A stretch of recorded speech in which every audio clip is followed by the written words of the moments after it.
Hello everyone, welcome to BioWorks. So our topic for today is development of endosperm. Let's get started.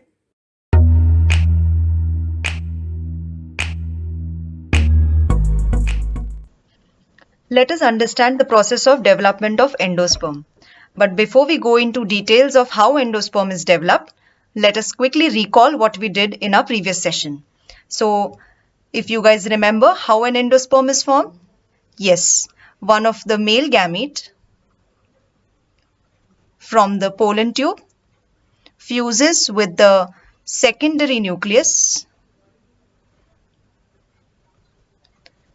and it results in a formation of a structure called as PEN, which stands for primary endosperm nucleus, which is triploid, right? If I write the ploidy of these cells here, male gamete is haploid, and when it fuses with the diploid secondary nucleus, it results in the formation of primary endosperm nucleus, which is triploid.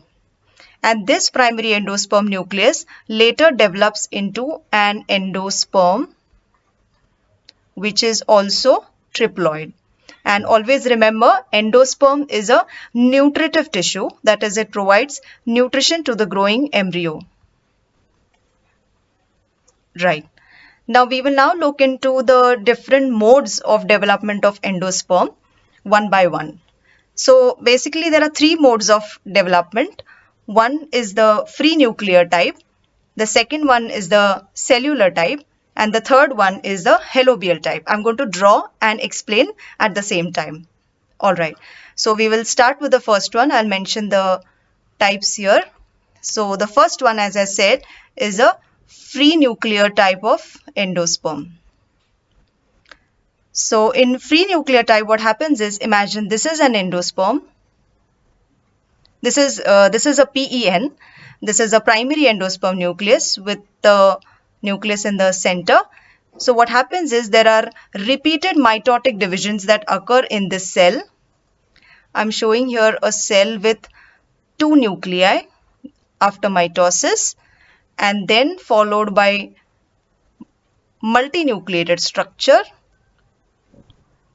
Now what happens in free nuclear type of endosperm development is that mitotic divisions take place, nucleus divides, but there is no formation of cell wall. As you can see, there are free nuclei lying in the cytoplasm, but the cytoplasm has not divided. There is no wall formation, right? So that is why we call it as a free nuclear division. And also along with that, there is a large central vacuole that is formed in the center. And because of the formation of vacuole in the center, the nuclei are pushed towards the periphery. So this type of development of endosperm is called as free nuclear type of endosperm. A very good example of this type of endosperm is that of coconut. All right. Coming to the second one, which is cellular type of endosperm. Now, as the name suggests, the cells are completely formed over here. So we will start with a PEN. Imagine this is a PEN, the primary endosperm nucleus, right? Now what happens is in cellular type of endosperm, like the free nuclear type, mitotic division start to take place. But soon after division of nucleus, the cell wall formation immediately takes place. As you can see, there is a wall that is formed in the center, right? Yes, and this will continue to happen. So the final product will look something like that. You will have a cell with a lot of nuclei as well as cell wall formations. Here I have shown the various cells that are formed inside. Yes, so this type of development of endosperm is called as cellular type.